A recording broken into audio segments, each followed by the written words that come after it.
نقشه راه درخشش در تابستان. اول باید به این سوال جواب بدی که آیا میخوای تغییر کنی یا نه. جواب دادن به این سوال خیلی مهمه. ولی تو که اینجایی 100% میخوای تغییر کنی. پس بریم سراغ آموزش. سلامت پوست، مو، اندام خیلی مهمه. باید بدونیم که سلامت تنها به استفاده کردن دارو نیست و به عوامل محیطی هم خیلی بستگی داره.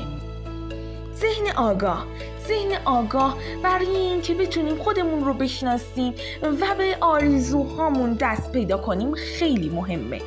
برای این که بتونیم به پول، به شغل دلخواهیمون، به روابط عاشقانه و دوستانمون پایبند باشیم و به اون چیزی که میخوایم توی این روابط برسیم، حتما باید ذهن آگاهی داشته باشیم و خیلی مهمه.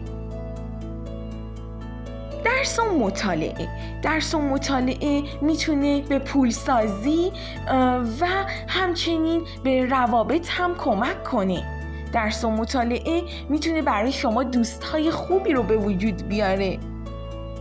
پول و درآمدزایی یکی از بخشای مهمی هستش که برای دخترها خیلی اهمیت داره، چون اینکه باید به خودشون برسن و این تناسب اندام یا رسیدگی به پوست و مو نیازمند پول و درآمدزایی هستش.